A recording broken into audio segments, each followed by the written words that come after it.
काँग्रेस सेवा दलाच्या माध्यमातून जिल्ह्यात युवक संघटन मजबूत करणार, अजित ढोले. गावागावात सेवा दलाचे जाळे विणणार, 20 ऑगस्टला राजीव गांधी जयंतीनिमित्त नियुक्तीपत्रे देणार. आसाममधील पूरग्रस्तांच्या मदतीसाठी सांगलीतून सेवा दलाची टीम जाणार. सांगली जिल्हा काँग्रेस सेवा दलाची महत्त्वपूर्ण नियोजन बैठक आणि रविमिलन कार्यक्रम सांगलीत उत्साहात पार पडला. यावेळी मार्गदर्शन करताना जिल्हाध्यक्ष अजित ढोले यांनी आगामी काळात जिल्ह्यातील प्रत्येक तालुक्यात व गावागावात संघटन अधिक मजबूत करून जास्तीत जास्त युवकांना सेवा दलात सक्रिय संधी दिली जाईल असा निर्धार व्यक्त केला. 20 ऑगस्टला काँग्रेस भवन येथे नियुक्तीपत्रे. आधुनिक भारताचे शिल्पकार स्वर्गीय राजीव गांधी यांच्या जयंतीचे औचित्य साधून दिनांक ऑगस्ट 20 रोजी सांगली येथील काँग्रेस भवन येथे सेवा दलाच्या नवनिर्वाचित पदाधिकाऱ्यांना अधिकृत नियुक्तीपत्रे प्रदान करण्यात येणार आहेत. तसेच आसाममधील पूरग्रस्तांच्या मदतीसाठी सांगली जिल्ह्यातून सेवा दलाचे पदाधिकारी प्रत्यक्ष घटनास्थळी रवाना होणार असल्याची माहितीही अजित ढोले यांनी दिली.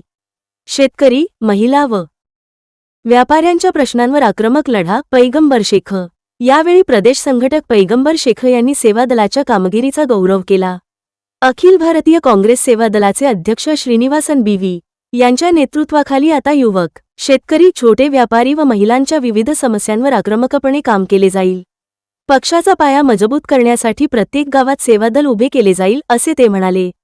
विविध तालुक्यांतील पदाधिकाऱ्यांची मोठी उपस्थिती. कार्यक्रमाचे प्रास्ताविक जिल्हा शहर सचिव मौलाली वंटमोरे यांनी केले, तर आभार शहर जिल्हाध्यक्ष पैलवान प्रकाश जगताप यांनी मानले. या बैठकीस शिक्षण मंडळाचे माजी सभापती पैलवान मानसिंग शिंदे, माजी अध्यक्ष अनिल सुगन्नावर, सौ. राजश्री नलगे पाटील, सौ. प्रमिला महाडिक, बाळासाहेब पाटील, विटा. तुकाराम चव्हाण, शिराळा, अल्लाबक्ष मुल्ला, कवठे महांकाळ, विवेक पाटील, तासगाव, सुशांत जाधव, पलूस, संदीप परीट, वाळवा, राजू सावकार, इस्लामपूर, राजू वांढरे, मिरज, विठ्ठलराव काळे, सचिन पाटील, नामदेव पठाडे, शमशाद नायकवडी, जन्नत नायकोडी, मीना शिंदे, शैलेंद्र पिराळे, हनुमंत वडर आदी मान्यवर व कार्यकर्ते मोठ्या संख्येने उपस्थित होते. सम्यक महाराष्ट्र न्यूजसाठी प्रमोद चिनके. अशाच ताज्या घडामोडी व बातम्यांसाठी आमच्या चॅनेलला नक्की लाईक, शेअर आणि सबस्क्राईब करा.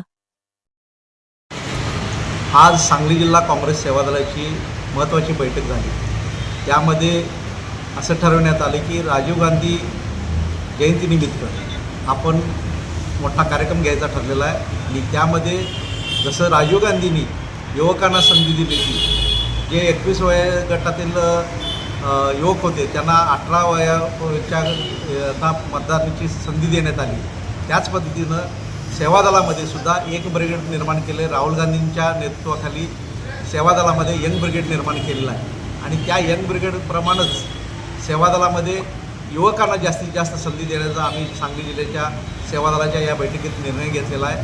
राजीव गांधींच्या जयंती दिवशी हा मोठा कार्यक्रम आम्ही आयोजित करीत आहोत. आणि इथून पुढे ज्या सेवा दलाचे पदाधिकारी निवडी होणार आहेत त्यांना जास्तीत जास्त युवकांना संधी देण्याचं आम्ही धोरण ठरवलेलं आहे. आणि जास्तीत जास्त युवकांना संधी देऊन शेतकरी युवक कार्यकर्ते जे परवा जंतर मंतरवरती जे झाले युवकांनी उठाव केला त्याप्रमाणे शेतकरी असतील, युवक असतील, विद्यार्थी असतील, छोटे छोटे व्यापारी असतील यांच्या प्रश्नावरती इथून पुढं आवाज उठवला जाईल. आणि राहुल गांधींच्या नेतृत्वाखाली जे आमचे अखिल भारतीय काँग्रेस सेवा दलाचे नवीन अध्यक्ष झालेले आहेत श्रीनिवासन बीव्ही हे यंगच आहेत. युथ काँग्रेसचे अखिल भारतीय युथ काँग्रेसचे अध्यक्ष होते, ते आज सेवा दलाचे अध्यक्ष आहेत. ते यंग असल्यामुळं जास्तीत जास्त युवकांना आम्ही प्राधान्य देण्याचा आजच्या या बैठकीत निर्णय घेतलेला आहे.